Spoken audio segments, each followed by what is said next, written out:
Yesus. Engkau Tuhan segalanya bagi kami, Engkau pengharapan kami.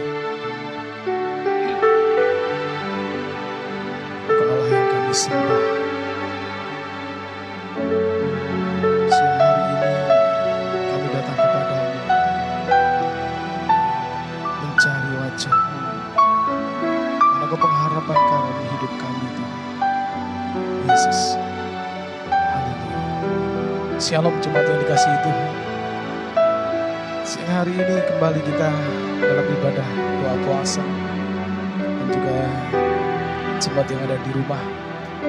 Mari kita bersama-sama siapkan hati kita untuk kita memuji dan menyembah Tuhan. Kita merendahkan diri di hadapan Tuhan, mencari wajah-Nya. Karena Dia adalah pengharapan kita dalam hidup ini. Mari kita satukan hati, kita berdoa. Yesus, Allah kami yang sungguh baik. Engkau Tuhan satu-satunya dalam hidup kami. Seluruh pengharapan kami hanya kepada-Mu Tuhan. Siang hari ini kami berkumpul di tempat ini. Dan juga jemaat yang ada di rumah. Bersama-sama merendahkan diri kami. Berdoa dan berpuasa. Kami rindu hadirat-Mu ada Tuhan siang hari ini. Menjamah setiap kami. Engkau adalah kekuatan di dalam hidup kami.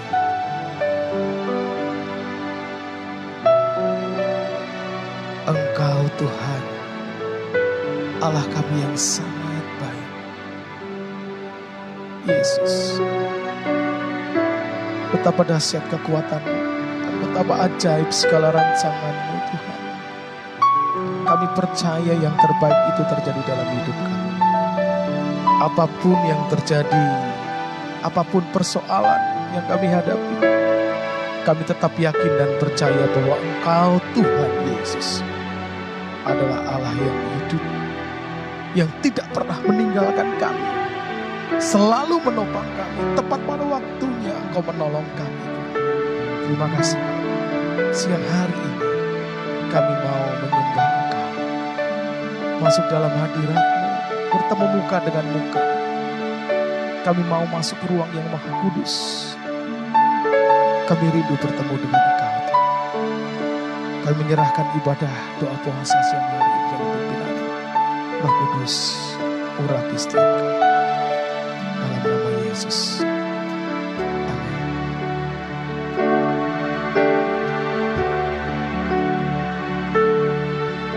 Tuhan, Kaulah pengharapanku. Ku percaya hanya kepada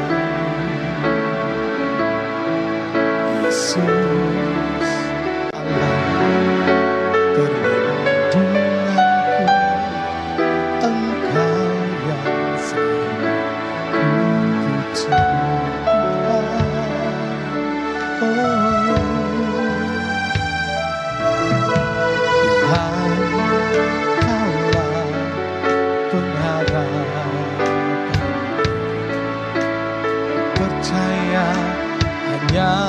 Kepadamu Yesus, Allah perlindunganku, Engkau yang selalu puji. Mari angkat hatimu, katakan. Mulutku penuh dengan pujian kepadamu, ya Yesus Tuhan. Sepanjang hari ku beri penghormatan kepadamu, ya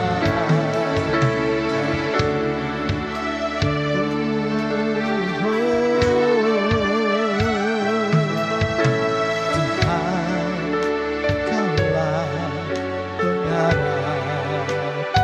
Aku percaya hanya kepada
sembah, beri Dia hormat, beri Dia glory, sembah Yesus Tuhan. Haleluya, haleluya. Oh, Yesus.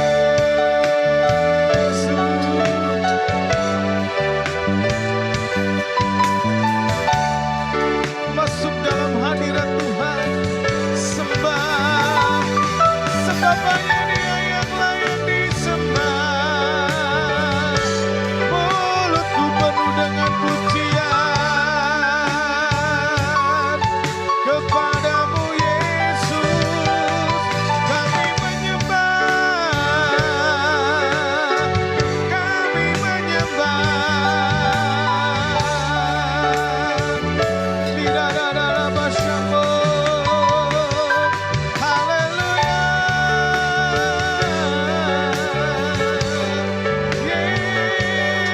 Yesus. Tidak ada basyidi baba bada. Engkau Tuhan yang gagah perkasa. Iman percaya kami kepadamu Tuhan. Pertolongan kami datang daripadamu Tuhan. Hatiku percaya, kami hanya memandang kepada Engkau saja Tuhan. Pengharapan kami hanya kepadamu Yesus.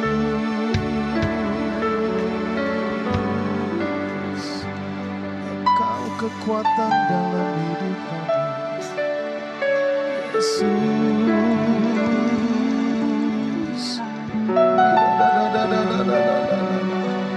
Hanya Engkau kekuatan kami Tuhan. Hanya Engkau Yesus. Tempat perlindungan bagi.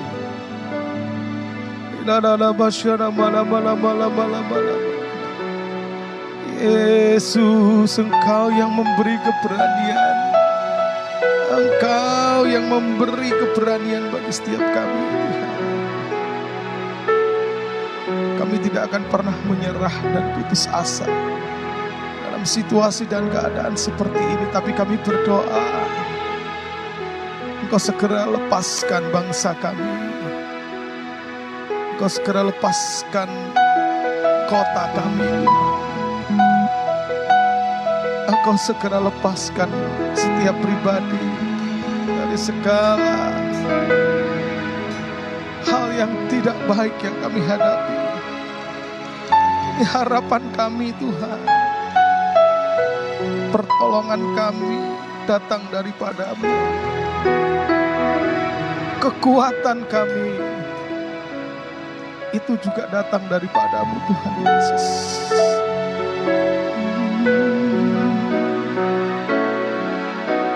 Engkaulah kekuatan,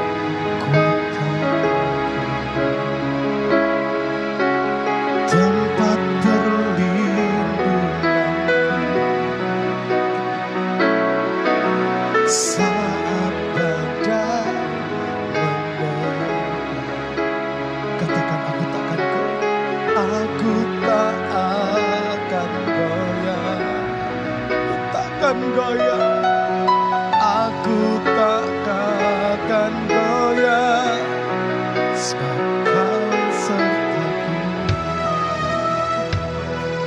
Ini yang kami percaya, Engkau menyertai kami Tuhan.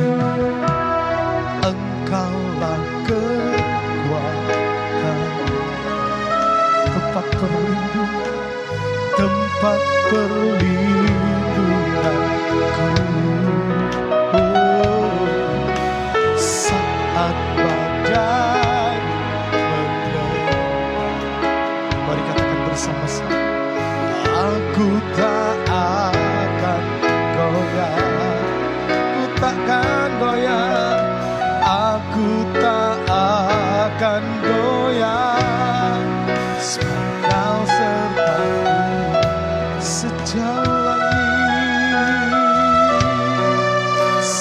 sejauh langit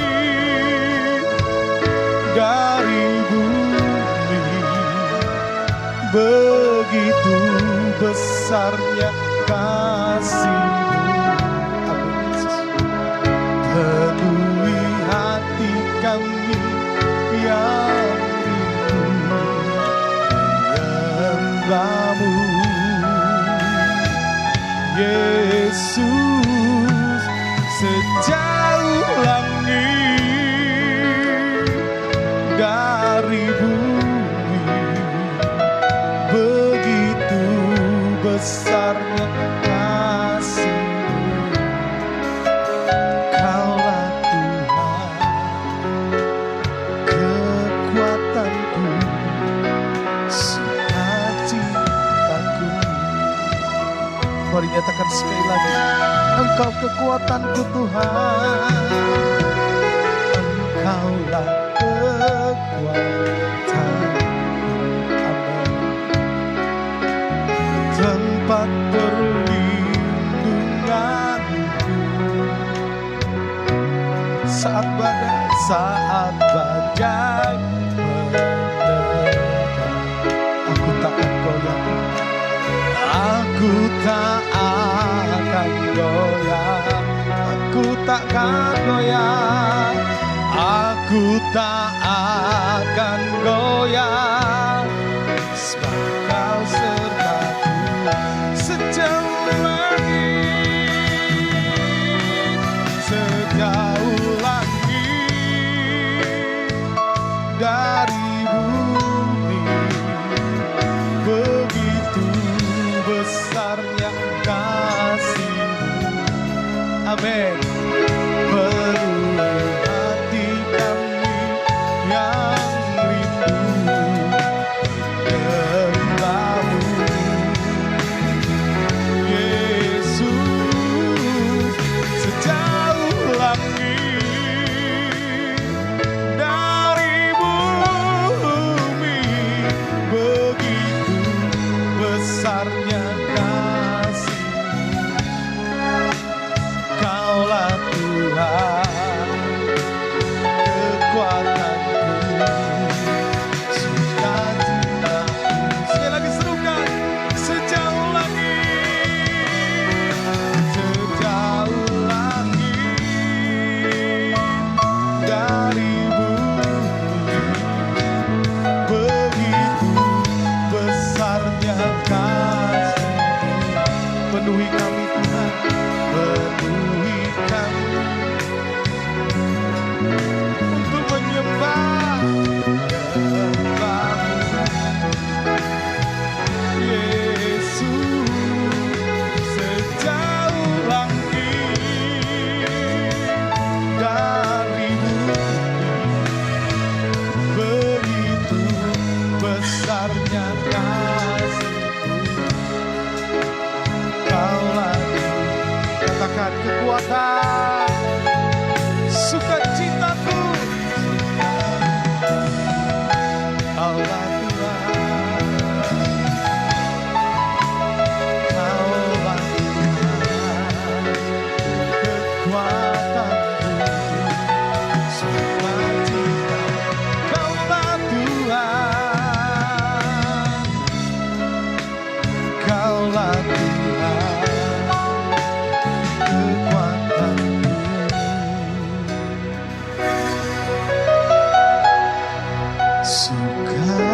Sukacitaku.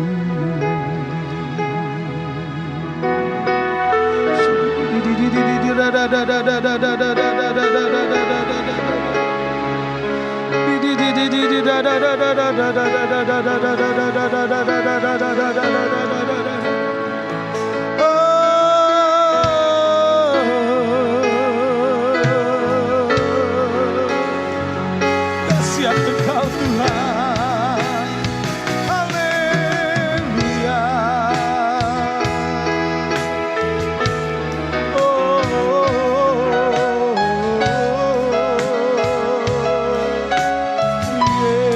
Yesus, Yesus.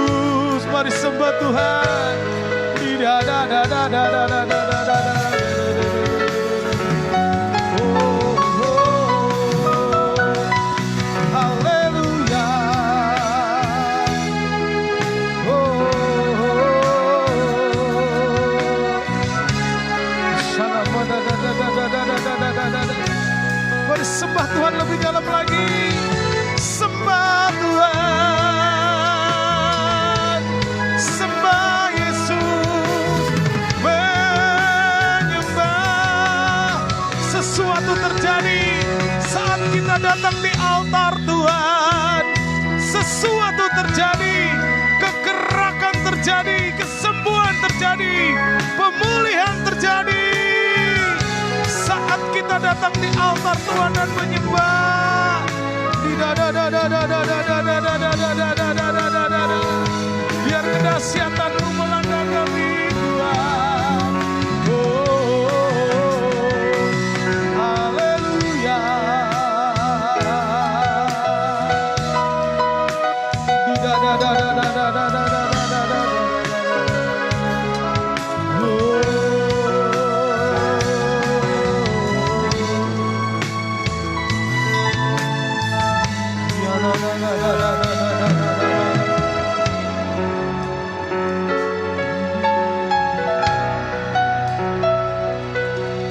Sembah Engkau Yesus, hanya Engkau Allah di tiada yang lain Tuhan. Amin. Ya Engkau Tuhan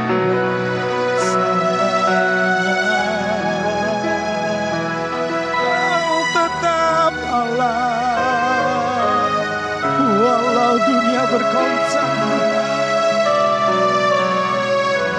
Yesus,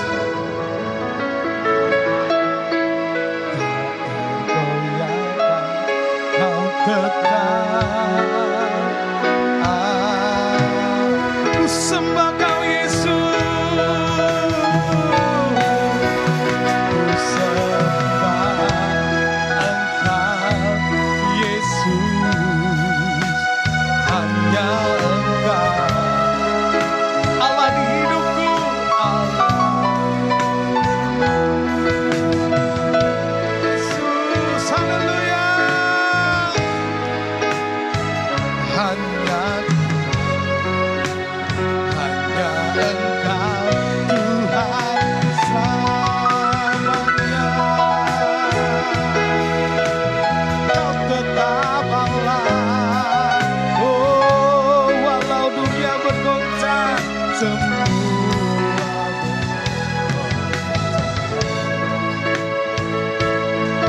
tak goyahkan. Kau tetap. Sekali lagi, ku sembah Engkau Tuhan. Sembah Engkau Yesus, hanya Engkau Allah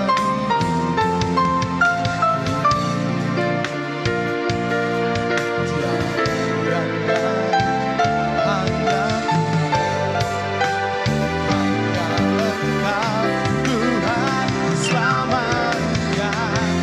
Kau tetap Allah walau dunia semua bergoncang. Tak tergoyahkan, Kau tetap Allah.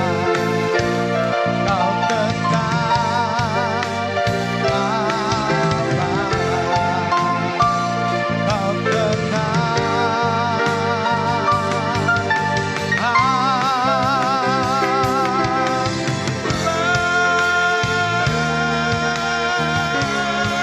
Kau Kami menyembah, kami menyembah. Ya, kami tahu rencana-Mu ajaib Tuhan. Segala rancangan-Mu ajaib. Terkadang kami sulit mengerti rencana-Mu yang ajaib Tuhan.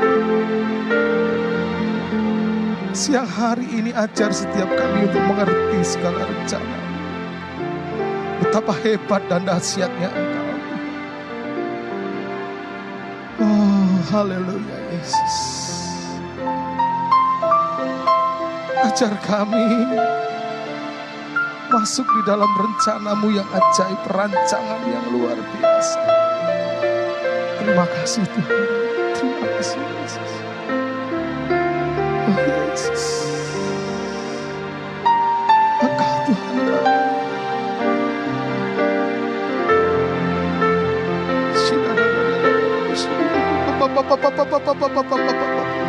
Mari sekali lagi menyembah. Sekali lagi menyembah.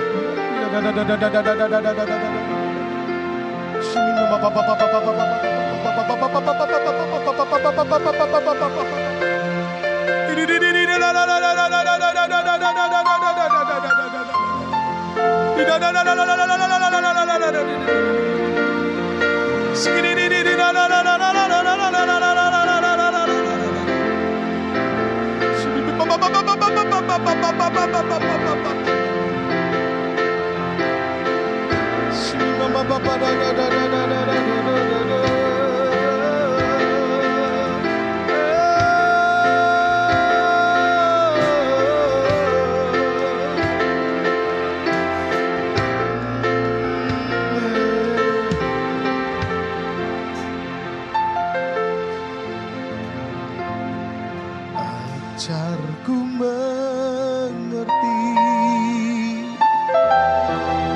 segala rencana. Ajarku berserah hanya padamu, Yesus. Pimpinlah jalanku, jalan terang firman-Mu. Ajarku berharap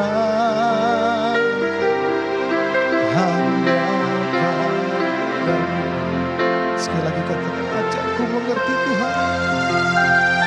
Ajarku mengerti segala rencana-Mu.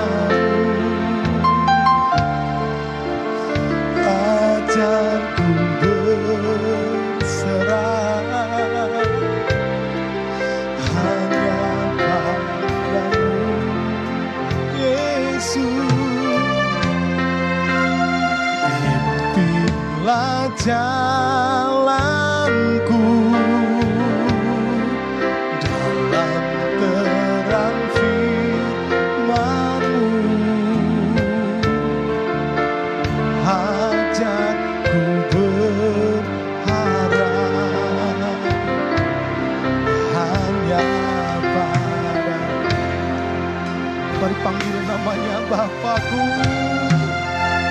Bapakku, ajar segala rencana. Tuhanku, Tuhanku, heran perbuatan-Mu, Engkau sanggup. Engkau sanggup mengadakan segala yang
Bapakku, oh kepada Bapak Gembala, Bapakku, ajar segala rancangan, Tuhanku, Tuhanku, hebat kuatanmu, Engkau sanggup mengadakan segala yang ku perlukan, menurut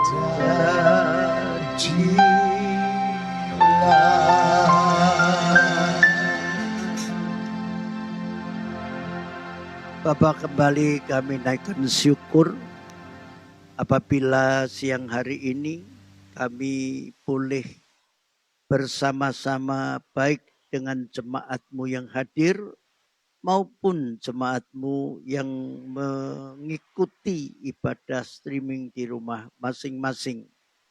Oleh karena itu ya Allah ya Tuhanku, hamba-Mu yakin dan percaya kuasa-Mu tidak pernah terhalang dan tidak mungkin tidak mencapai setiap umat-Mu yang berharap kepada-Mu. Oleh karena itu siang hari ini hamba-Mu berdoa demi nama Tuhan Yesus, Engkau lawat mereka, Engkau hibur mereka, Engkau jaga, lindungi dan pelihara mereka sebagaimana Engkau telah memelihara umat-Mu di padang gurun selama 40 tahun dan sampai hari ini Engkau tetap Allah yang sama, Allah yang mampu untuk memberikan segala sesuatu menjadi kebutuhan umat-Mu. Terima kasih ya Tuhan, berkati pertemuan doa puasa siang hari ini dalam nama Tuhan Yesus Kristus yang percaya katakan amin. Amin. Shalom. Ya. Nah, selamat kita berjumpa kembali. Sebagaimana Kamis yang lalu kita telah belajar dari Mazmur 130. Di mana kita telah menyaksikan bagaimana Daud dalam ungkapannya ketika dia merasa seolah-olah telah jatuh sedemikian dalamnya dalam lembah jurang dan bahkan maut yang sedang menanti. Namun ketika Daud berseru kepada Tuhan, maka Tuhan yang setia, yang tidak pernah ingkar janji, akan menggenapi janjinya. Sebagaimana dia katakan, bertobatlah maka engkau akan dipulihkan. Berserulah kepadaku, maka aku mendengar, maka aku akan mengangkat, maka aku akan menaruh engkau di tempat yang baik. Nah sekarang kita akan belajar tentang kisah ya yang ditulis oleh Nabi Yeremia yang berkaitan dengan seorang raja yang bernama Manasye. Nah, mari kita akan membuka Alkitab kita di dalam Yeremia 15 ayat 1 sampai dengan ayatnya yang keempat. Lalu nanti kita kembangkan lebih jauh ya pembahasan kita supaya kita mendapatkan kekuatan. Karena kita sedang ada di dalam situasi yang sukar. Ya, yang saya maksudkan sukar itu karena ada pandemik corona ini, maka membuat segala aktivitas itu terbatas dan bahkan terganggu. Baik secara sosial, apalagi secara ekonomi. Nah, oleh karena itu mari kita tetap yakin bahwa Tuhan akan sanggup untuk memulihkan kita. Memulihkan khususnya bangsa dan negara Indonesia yang kita kasihi. Mari kita baca Yeremia 15 ayat 1 sampai dengan 4. Kalau jemaat telah menemukannya, saya akan mengajak kita membaca pelan-pelan supaya kita mengerti ya, lalu kita kembangkan lebih lanjut apa yang pernah dialami oleh Yeremia pada zamannya Raja Yehuda yang bernama Manasye, yang notabene Manasye ini adalah anaknya Hizkia, seorang raja yang terkenal. Mari kita baca 2, 3. Tuhan berfirman kepadaku, sekalipun Musa dan Samuel berdiri di hadapanku, hatiku tidak akan berbalik kepada bangsa ini. Usirlah mereka dari hadapanku, biarlah mereka pergi. Dan apabila mereka bertanya kepadamu, kemanakah kami harus pergi? Maka jawablah mereka, beginilah firman Tuhan. Yang ke maut, ke mautlah. Yang ke pedang, ke pedanglah. Yang ke kelaparan, ke kelaparanlah. Dan yang ketawanan, ketawananlah. Aku akan mendatangkan atas mereka 4 hukuman. Demikianlah firman Tuhan. Pedang untuk membunuh, anjing-anjing untuk menyeret-nyeret, burung-burung di udara, dan binatang-binatang di bumi untuk memakan dan menghabiskan. Dengan demikian, aku akan membuat mereka menjadi kengerian bagi segala kerajaan di bumi. Oleh karena segala apa yang dilakukan Manasye bin Hizkia, Raja Yehuda di Yerusalem. Amin. Amin. Nah, saudara yang dikasih oleh Tuhan, kembali kita akan mempelajari ketika manusia itu sedang dilanda yang namanya kesukaran atau kesulitan, ya. Saya rasa tidak ada satupun manusia di bawah kolong langit ini, baik yang tingkat, istilah saya tingkatnya sudah mencapai seperti dewa, sampai pada tingkat yang paling rendah. Semuanya pasti tidak suka dengan yang namanya sengsara. Nah, saudara yang dikasihi oleh Tuhan, berbahagialah kita memiliki Allah yang penuh rahmat dan kasih. Apakah Allah yang menghendaki supaya umatnya itu sengsara, miskin, lalu terlunta-lunta sampai ya istilahnya ya mencedet gepeng gitu, saudara? Jelas tidak. Allah tidak pernah merancangkan akan kecelakaan. Itu jelas. Nah, pertanyaannya kenapa itu bisa terjadi? Ya kembali, jangan lupa Allah kita adalah Allah yang maha adil. Karena keadilannya lah, maka masing-masing perbuatan yaitu baik akan mendapatkan upah atau pahala atau apresiasi istilahnya. Tapi yang jahat pasti akan mendapatkan hukuman. Maka gambaran yang paling jelas adalah sorga dan neraka. Nah, ini berbicara tentang keadilan. Nah, tentu tidak mungkin Allah kita ini semena-mena. Lalu seenaknya sendiri pilih kasih. Ingat Allah kita itu maha adil. Allah kita itu maha tahu. Dan Allah kita itu penuh kasih dan rahmat. Dan dia tidak merupakan Allah yang suka menghukum. Catat baik-baik. Allah kita bukan Allah seperti manusia takut genderuwo. Saudara ya. Takut momok, takutin seolah-olah Allah kita sangat menakutkan. Tidak. Allah kita ini bahkan bisa diajak berdialog. Istilah saya bisa diajak guyonan. Ya, kadang-kadang seperti anak dengan bapak. Kalau anaknya merengek-rengek menginginkan sesuatu, bapaknya itu digeret-geret. Ya, saudara ya. Sampai saya sendiri ketawa. Ada video lewat WA. Itu ada orang yang lagi sembayang. Ya, pakai sarung, saudara. Ya, saudara tahu sendiri anaknya di bawah, lalu anaknya ninyek batek-batek sarungnya. Asal mulanya enggak apa-apa. Tapi tahu-tahu sarungnya dibuka, orangnya masuk ke dalam. Jadi akhirnya sampai. Tapi entah bapaknya enggak terus langsung marah, lalu anaknya dijebleki atau diapakan. Ya tidak, saudara. Ya saya sampai terdengar, ya.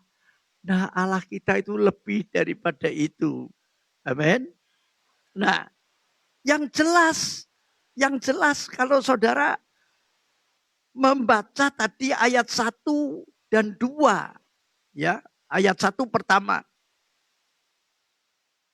Allah bilang, meskipun ada Musa, meskipun ada Nabi Samuel datang untuk minta supaya berbelas kasihan, aku tidak akan mendengarkannya. Karena apa? Karena saking keterlaluannya, ya, tindakan Manasye ini yang memimpin kerajaan Yehuda pada waktu itu.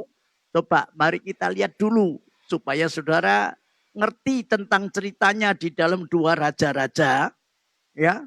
Di dalam 2 Raja-Raja pasal 21, ya. 2 Raja-Raja pasal 21, ya.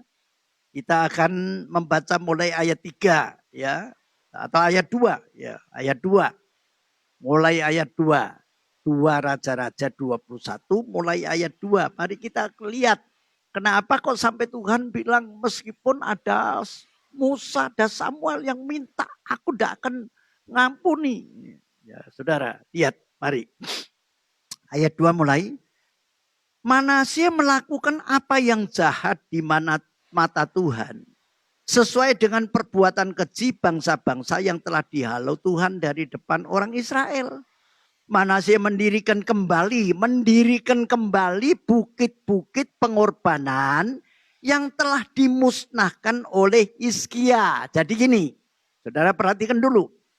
Tindakan si Manasye ini adalah membangun kembali bukit-bukit pengorbanan, tempat-tempat penyembahan berhala yang notabene dulu sudah pernah dirobohkan oleh bapaknya yang bernama Hizkia, Raja Yehuda.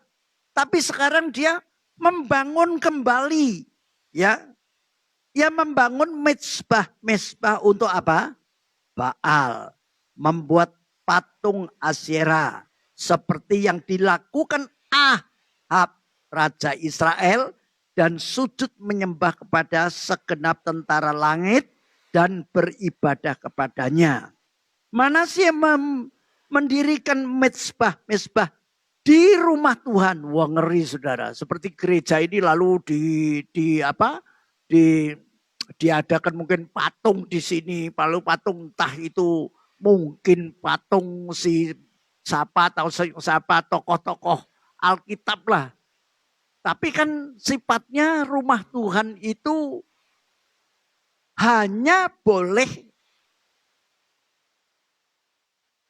nama Tuhan saja yang diagungkan. Jadi di dalam rumah Tuhan walaupun secara monumental ini tidak boleh ada bentuk-bentuk patung yang menyerupai apapun yang disembah oleh umatnya. Yang ada hanya satu Allah pencipta langit dan bumi Allah yang pernah disembah oleh Abraham, Ishak dan Yakub, dan Allah yang kita kenal di dalam nama Tuhan Yesus Kristus saja yang diagungkan. Namun ternyata Manasye ini mendirikan ya berhala-berhala di dalam rumah Tuhan lagi. Ya, mendirikan mezbah-mezbah di rumah Tuhan walaupun sehubungan dengan rumah Tuhan itu telah berfirman, ya.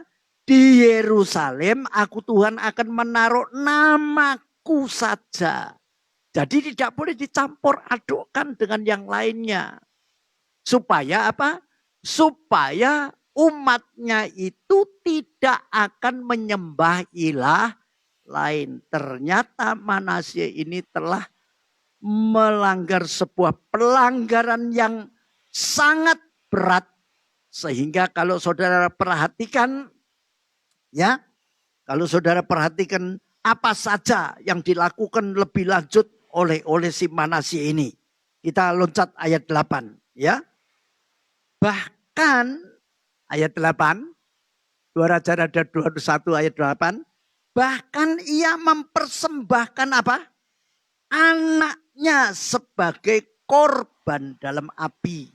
Melakukan ramal dan telaah dan menghubungi para pemanggil arwah dan para pemanggil roh peramal. Ia melakukan banyak yang jahat di mata Tuhan sehingga Manasye menimbulkan sakit hatinya Tuhan. Lalu saudara lihat menaruh macam-macam ayat berikutnya. Nah disinilah maka Tuhan itu sampai menyatakan tadi yang kita baca di dalam ayat yang pertama. Ya, sekalipun Musa dan Samuel berdiri di hadapanku, hatiku tidak akan berbalik kepada bangsa ini. Malah disuruh mengusir dia. Makanya sekali lagi di akhir zaman ini akan ada banyak paham. Akan ada banyak ajaran-ajaran. Bahkan lebih banyak daripada zamannya Manasye. Ya, sekarang ini kalau saudara perhatikan, ya saya nggak usah menyebut ya satu persatu. Tapi yang jelas jangan engkau lupa tentang hukum utama yang pertama. Sembahlah Allah dan jangan engkau membuat ilah yang terdiri dari patung, kayu, emas, perak, batu, dan lain sebagainya.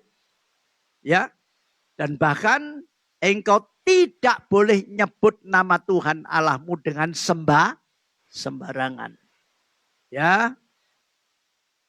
Saya nggak usah menjabarkan tentang hal ini. Tapi ini prinsip penting karena dari sinilah awal mula manusia itu makin berbuat jahat. Karena apa? Karena dia telah menyembah ilah lain. Menyembah berhala, maka dimanapun berada, maka bukan roh Allah yang mengikuti. Tapi roh hantu yang terus membimbing dia.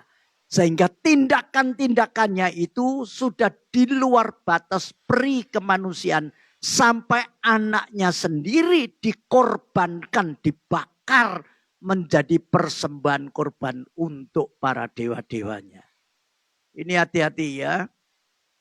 Makanya saudara kan pernah ya mendengar ada seorang yang cari pesugihan.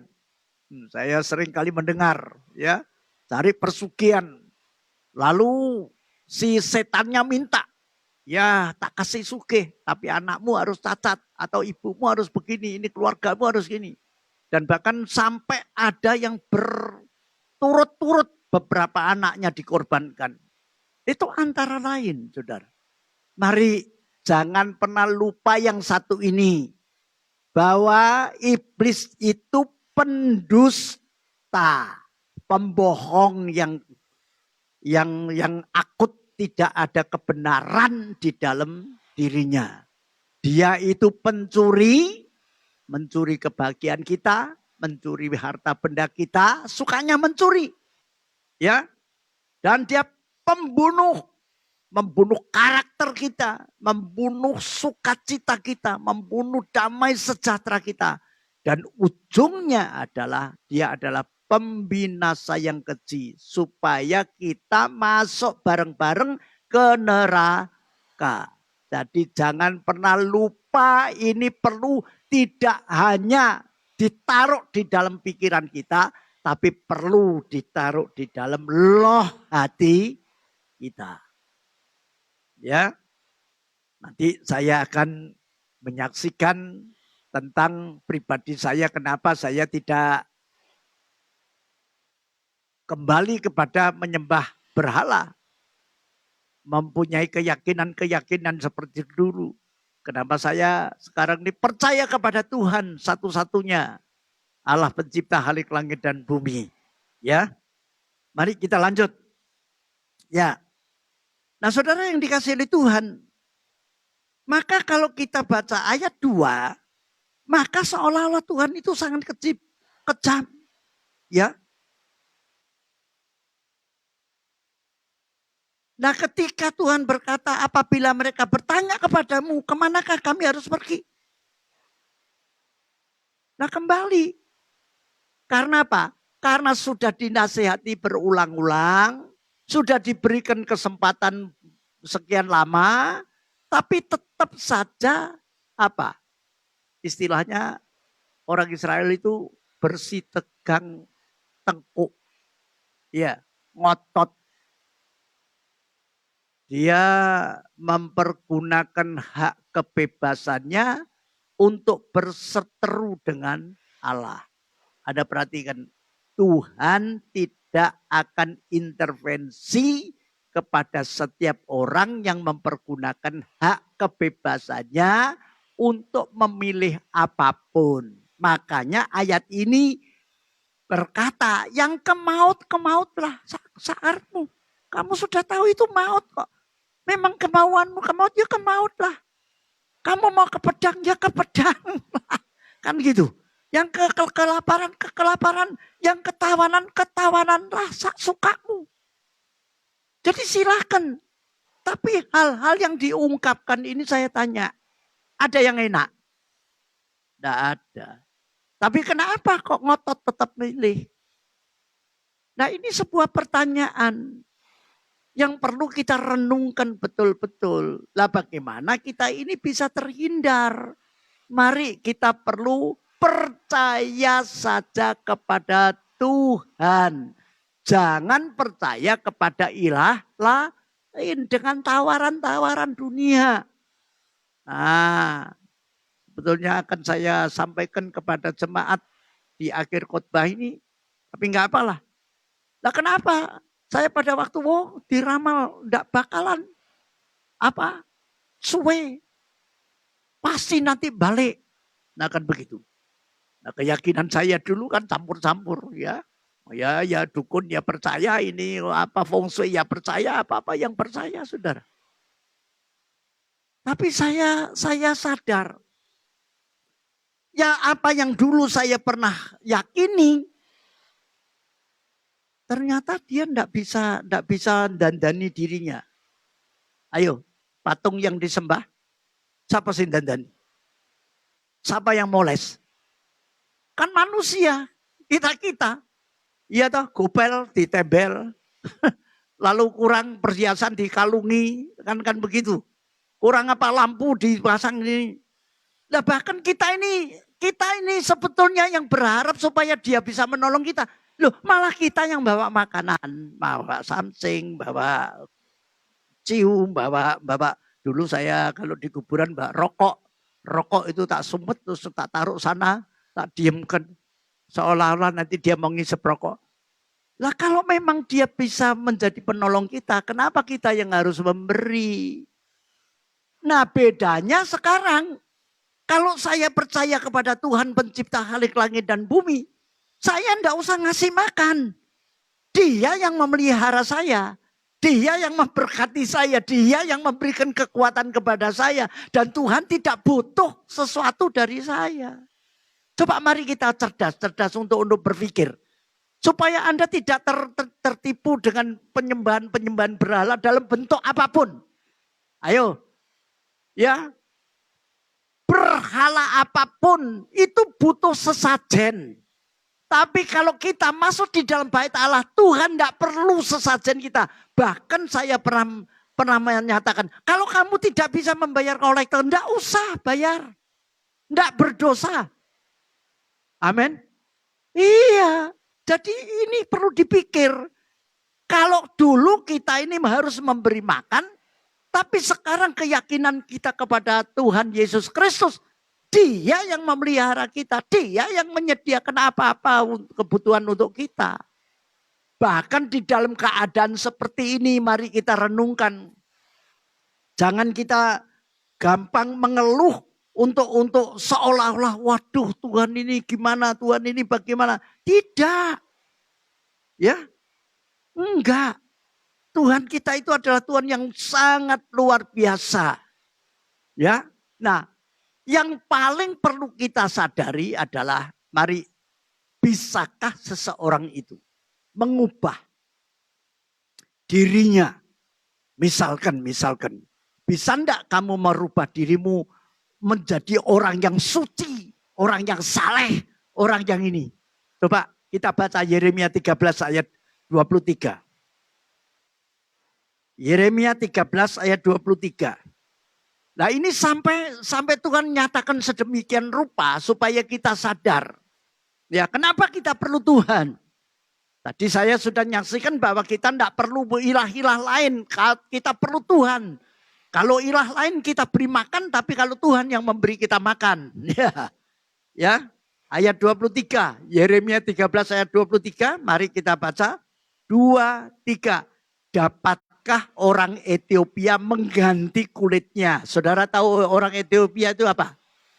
Witeng gweteng, gak iteng gweseng. Wirangi wis gak jam. Iso jadi putih? Gak bisa. Atau macan tutul mengubah belangnya. Apakah macan tutul itu akan terus polos gitu kayak singa itu kan gak bisa. Nah. Lalu penegasnya gini, setelah diberi contoh itu lalu Tuhan bilang, masakan kamu dapat berbuat baik? Hai orang-orang yang membiasakan diri berbuat jahat. Mari ini dua pertanyaan yang perlu kita jabarkan. Yang pertama, masakan kamu dapat berbuat baik? Ada yang bisa berbuat baik? Adakah kita terus langgeng tetap terus selamanya sejak hidup terus langsung sampai sekarang tetap berbuat baik?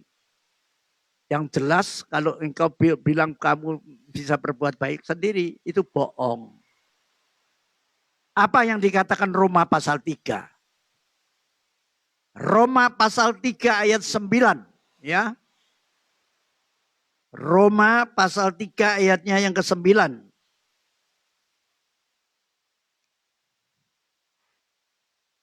Yuk kita baca. Roma pasal 3 ayat 9.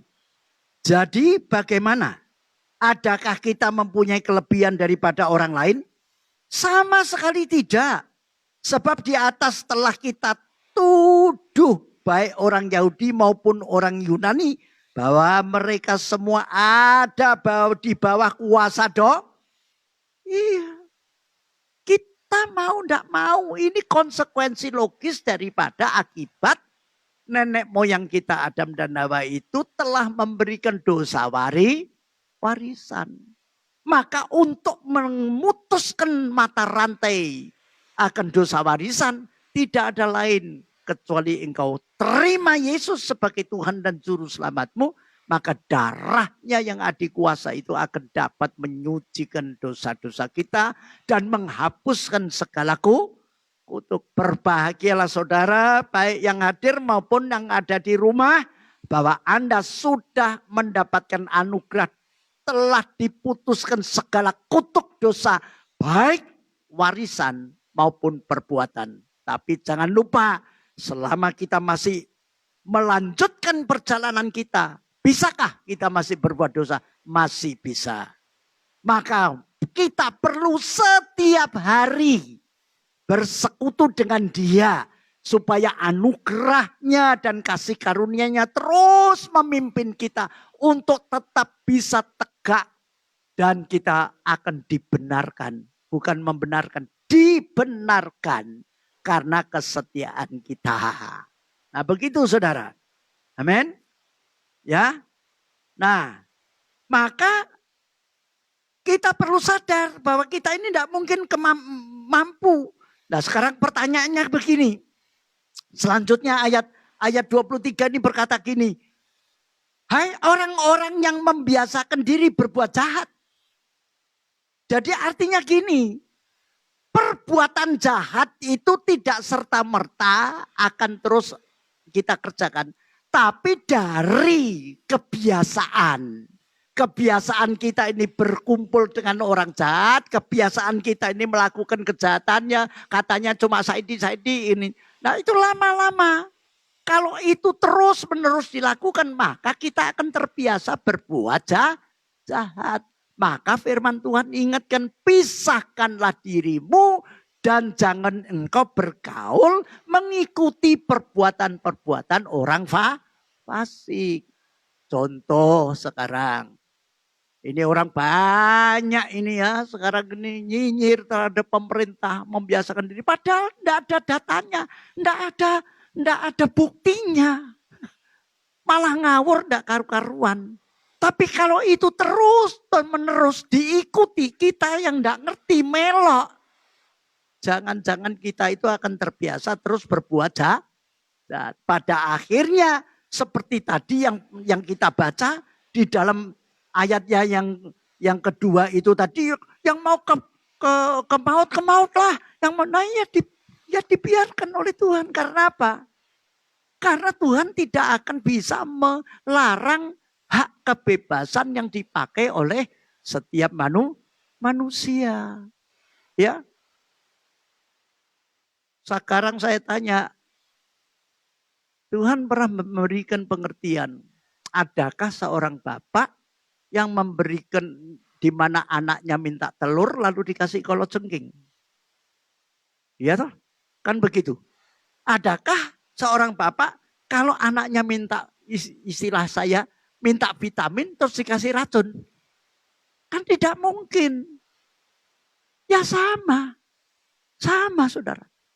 Tuhan itu sudah menyediakan antara pahala dan hukuman. Antara sengsara dan sukacita.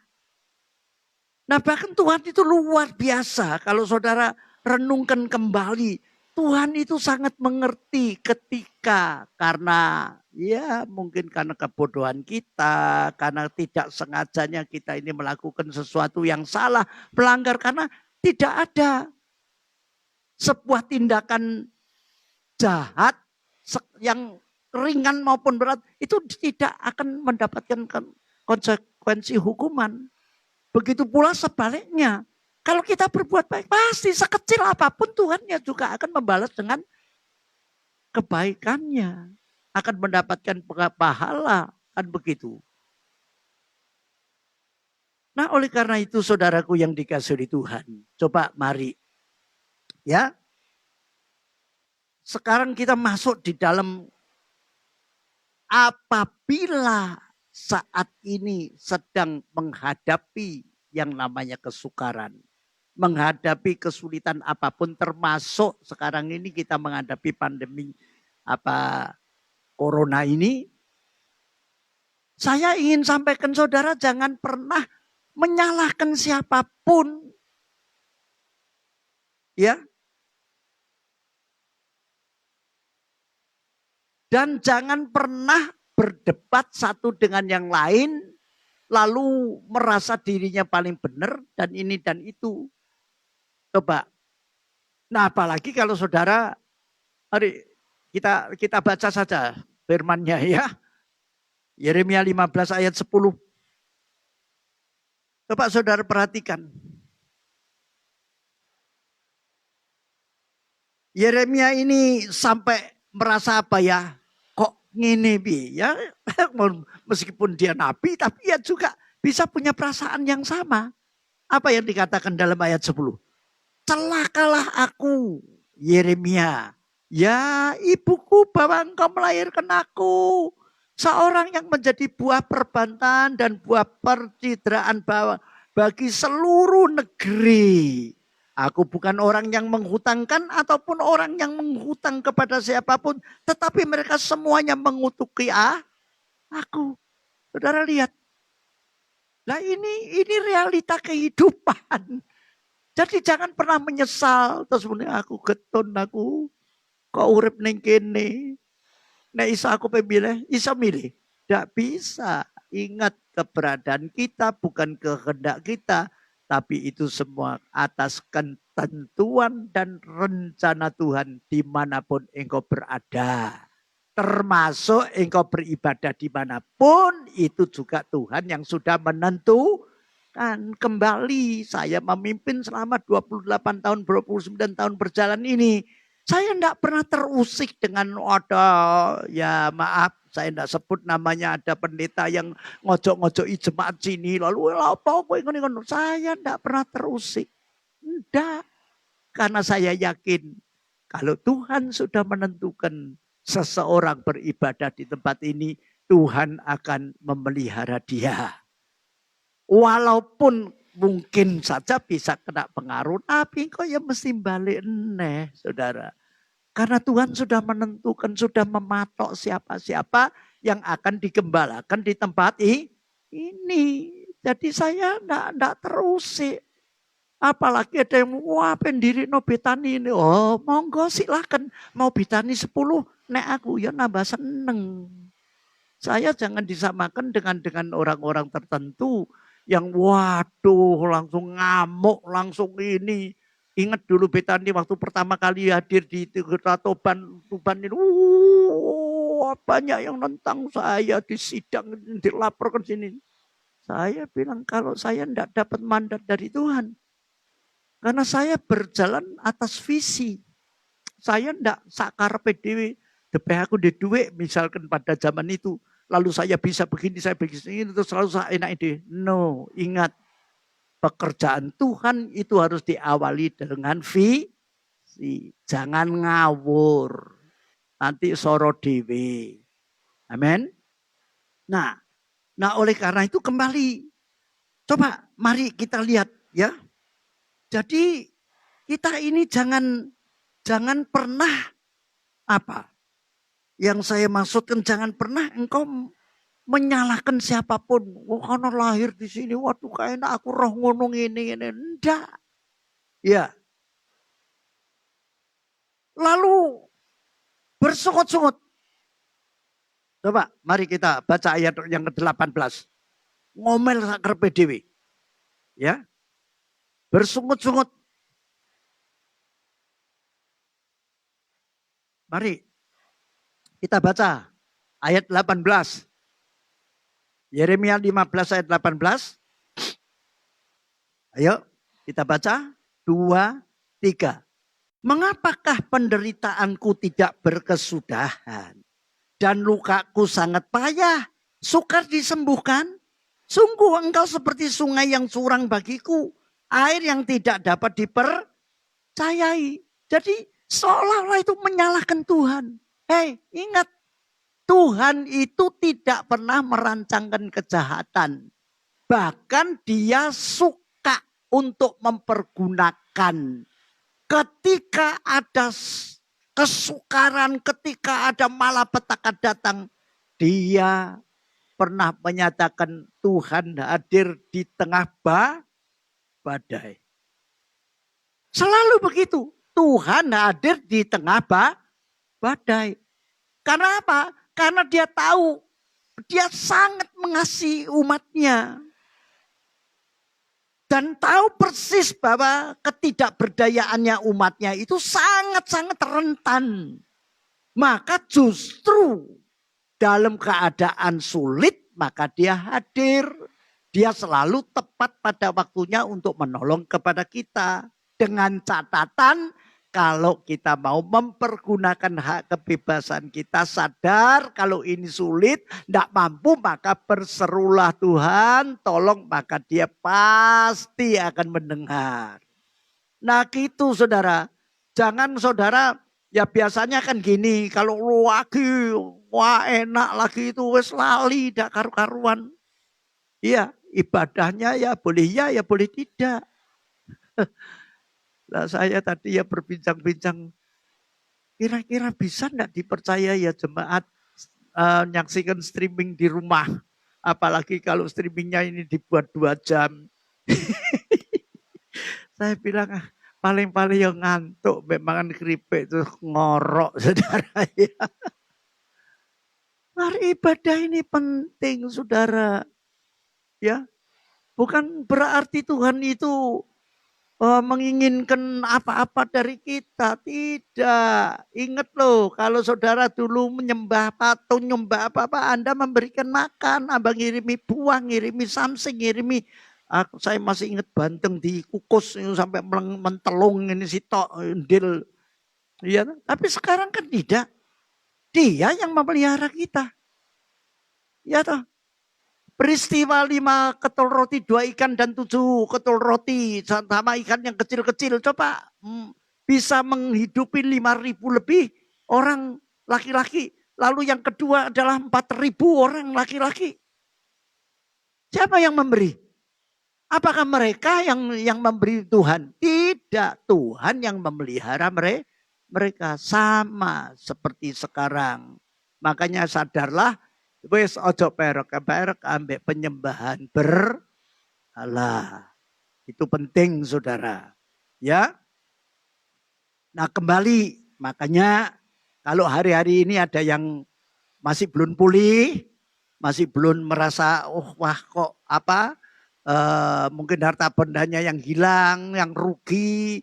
Atau yang belum mendapat keuntungan. Belum dapat ini itu ya. Belum sehat, belum gini. Mari, coba saudara jangan pernah tidak percaya. Ya, nanti pada akhirnya akan kita baca ayat ini. Namun konsekuensinya akibat kalau kita ini ngotot, tidak mau kembali, tidak mau bertobat kepada Tuhan. Coba mari kita baca ayat 13 dan 14. Ya. Yeremia 15 ayat 13-14, mari kita baca. 2, 3.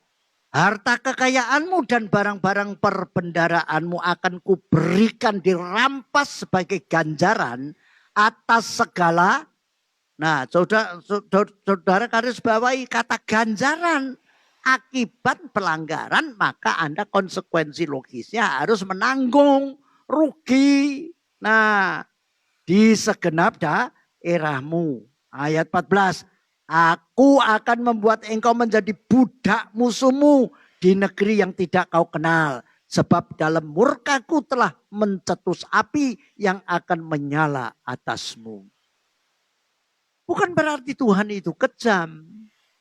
Artinya ada konsekuensi logisnya. Nah kalau kita tidak berbuat apa-apa, tidak melanggar, ya enggak ada. Enggak mungkin ada hukuman datang.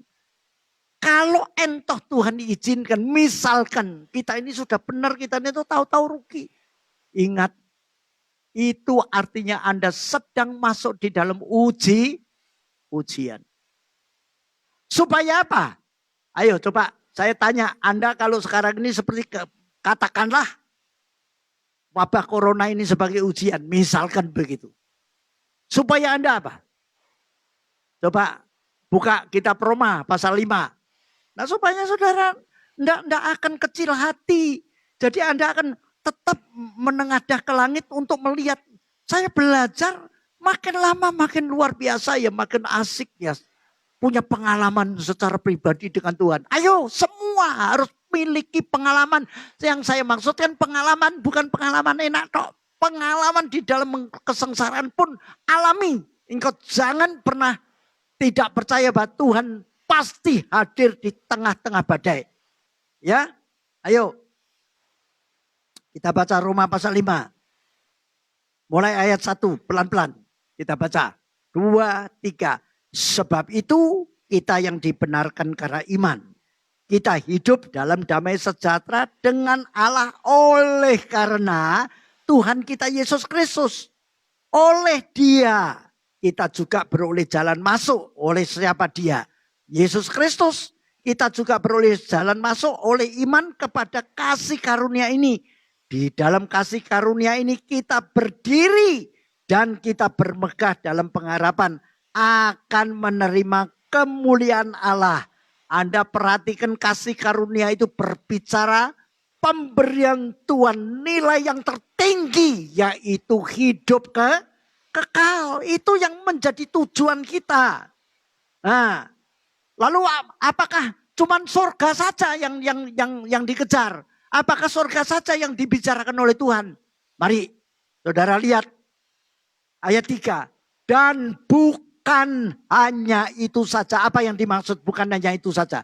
Bukan urusan tentang kasih karunia saja. Ya, kita malah apa? Bermegah juga dalam kesengsaraan kita. Nah, coba saudara perhatikan ketika sekarang ini, taruhlah kita masuk di dalam kesengsaraan kita. Nah, apakah Tuhan tidak punya maksud tujuan mengizinkan kesengsaraan itu menimpa kita? Mari kita baca lebih lanjut. Karena kita tahu bahwa kesengsaraan itu menimbulkan ketekunan. Supaya Anda tekun. Tekun itu piye toh? Tekun itu ya pokoknya sabar. Ya, kalau punya toko tekun, sepi ya tetap. Sekarang ini tetap. Orang usah ngolah ngaleh. Engko dodol besi, delane dodol kucur, engko delane dodol lontong, engko delane dodol apa. Ngolah ngaleh. Nah begitu juga di dalam gereja. Anda kalau sudah masuk di dalam penggembalaan di tempat ini, ya tekun saja di sini. Percayalah bahwa Allah itu akan mempergunakan perkara-perkara yang tidak enak maupun enak untuk mendatangkan kebaikan. Nah di situ. Nah ketekunan ini akan terus. Ayat 4. Dan ketekunan menimbulkan tahan uji. Dan tahan uji menimbulkan pengharapan. Pengharapan yang tidak pernah mengecewakan. Nah di situ saudara. Ada amin? Nah oleh karena itu kembali jangan takut dengan segala bentuk provokasi dari iblis. Ya. Anda mungkin sekarang ini lagi terjepit, Anda sekarang ini lagi merasa ini, sudah tekun saja sabar. Ya, ingat saya kadang-kadang ya kembali loh ya, saya ini cuma batasannya cuma bisa mengingatkan, tidak bisa melarang Anda mau apa saja. Wong Tuhan saja tidak bisa melarang kehendak bebasmu, apalagi saya. Ya saya kan cuman menjadi alat Tuhan untuk menyampaikan kebenaran ini supaya Anda mau nurut. Kalau tidak mau nurut ya terserah. Saya tidak punya hak untuk melarang siapa saja. Kan begitu. Makanya jangan pernah takut. Karena apa? Karena Tuhan itu sudah mengalahkan iblis 2020 tahun yang lalu. Ya, dia sudah ada di bawah kaki Tuhan. Jadi jangan sampai engkau tidak takut sama Tuhan. Dengan keadaan sekarang ini karena kesempatan ada ibadah streaming di rumah. Tapi ya kembali saya ingatkan ini saya ngeluyur ronong, ngeluyur ini. Tapi mau gereja wedi, jadi kok kena pandemi, kok kena ini, kena ini. Tapi ngeluyur rono-rono wedi. Nah itu artinya saya masih ingat seorang pakar militer yang ya pernah ngomong gini. Orang Indonesia ini Tuhan saja tidak takut. Loh iya, sama corona takut. Tapi sama Tuhan tidak takut. Di mana takut? Tidak takut Tuhan. Tidak ibadah. Jadi tidak takut sama Tuhan. Takutnya sama penyakit. Mari. Ya. Iblis itu tidak bisa. Demit raison dulit. Amin. Sudah. Percayalah. Maka Yesus pernah bilang begini. Kamu harus takut kepada Allah yang mampu untuk menghidupkan dan mematikan. Ya, jangan takut dengan iblis yang tidak bisa untuk membinasakan kita. Walaupun karakternya dia adalah pembinasa yang kecil. Tuhan bilang jangan takut dengan dia. Dia bisa menyengsarakan kita, dia bisa membuat kita porak-poranda. Tapi ingat, keselamatan itu tetap ada di tangan Tuhan. Jangan pernah lupa, takutlah akan Tuhan. Makanya mari kita baca ayat terakhir, ayat 19. Kembali kepada Yeremia tadi. Ya.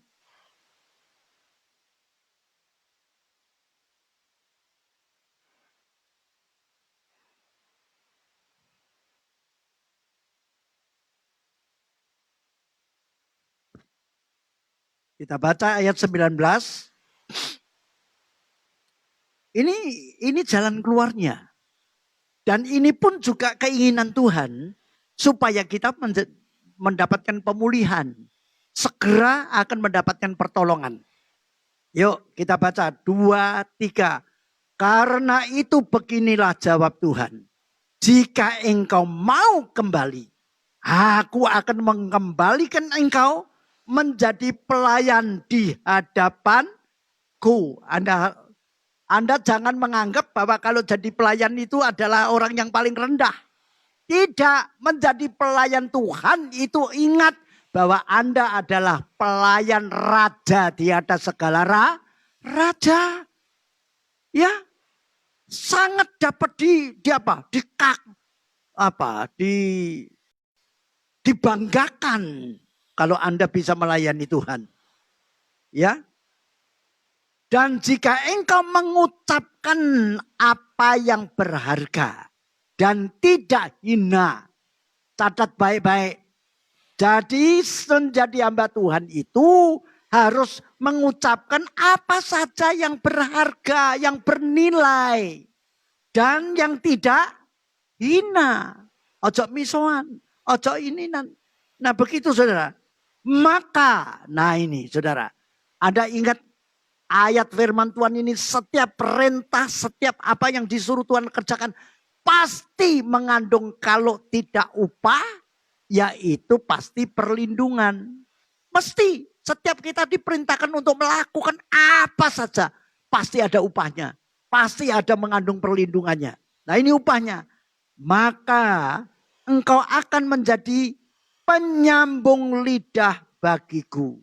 Biarpun mereka akan kembali kepadamu, namun engkau tidak perlu kembali kepada mereka. Nah 2 pernyataan ini, biarpun mereka akan kembali kepadamu, maksudnya begini. Mereka yang akan bertobat, datang berhimpun kepadamu. Tapi engkau tidak akan kembali kepada hidup yang lama. Ini luar biasa jaminan Tuhan. Mari saya mengajak dalam kesempatan ini, ya, kita berdoa puasa ini mohon kepada Tuhan agar supaya Tuhan memberikan anugerahnya sehingga saudara dan saya mengalami pemulihan. Artinya kepastian kasih Allah itu akan memulihkan kita. Ya, jadi doa puasa siang hari ini adalah di mana kita mengerti kepastian kasih Allah itu memulihkan kita. Amin. Mari kita tunduk kepala. Bapak, kembali kami bersyukur karena Engkau telah memberikan pencerahan sekaligus peneguhan atas peristiwa Raja Manasye. Sebagaimana dia telah mengambil tindakan yang salah. Namun firman-Mu di dalam 2 Tawarikh pasal 33 menerangkan bahwa pada akhirnya Raja Manasye itu bertobat ketika dalam keadaan terjepit. Maka dia datang lagi bertobat kepadamu. Sehingga Engkau Allah yang penuh rahmat dan kasih akan memberikan kesempatan ketika umat-Mu bertobat. Maka dosa yang merah seperti kirmisi akan Engkau putihkan menjadi salju. Seperti Raja Manasye mendapatkan pemulihan, begitu pula umat-Mu di tempat ini yang hamba-Mu layani. Semuanya akan Engkau pulihkan. Terpujilah nama-Mu. Engkau Allah yang akan menyembuhkan, Engkau Allah yang akan memperbaiki, dan Engkau memberikan yang gagal menjadi berhasil. Engkau juga akan membuat mereka yang carut-marut akan menjadi utuh kembali. Terpujilah namamu, dalam nama Tuhan Yesus Kristus yang percaya katakan amin. Amin. Nah saudara, saya memberikan pengumuman. Hari Minggu tetap kita live streaming seperti ini. Saya harap jemaat bisa hadir ya, karena kursinya masih banyak, masih mumpuni dan sudah menurut protokoler ya, ada jaga jaraknya, terus ada cuci tangannya, ada pakai maskernya, ada disinfektan yang disediakan. Nah, saya harap hari Minggu jam 9 tepat Anda boleh hadir untuk beribadah pada Minggu pagi. Nah, sedangkan bagi jemaat yang masih ragu-ragu dan masih mempunyai rasa was-was, enggak apa-apa ya. Kembali Anda boleh dengan sungguh-sungguh loh, tapi mendengarkan streaming di rumah masing-masing. Lalu hari Kamis yang akan datang kita memperingati hari kenaikan Yesus Kristus ya ke surga. Maka Gereja Betani akan mengadakan ibadah memperingati kenaikan Yesus pada jam 9 pagi. Ya. Dengar baik-baik, baik yang hadir maupun yang di rumah. Kalau ada ya teman-teman yang bisa disampaikan, beritahu hari Kamis yang akan datang tanggal 21 maka akan diadakan ibadah kenaikan Tuhan Yesus ya jam 9 pagi hanya 1 kali.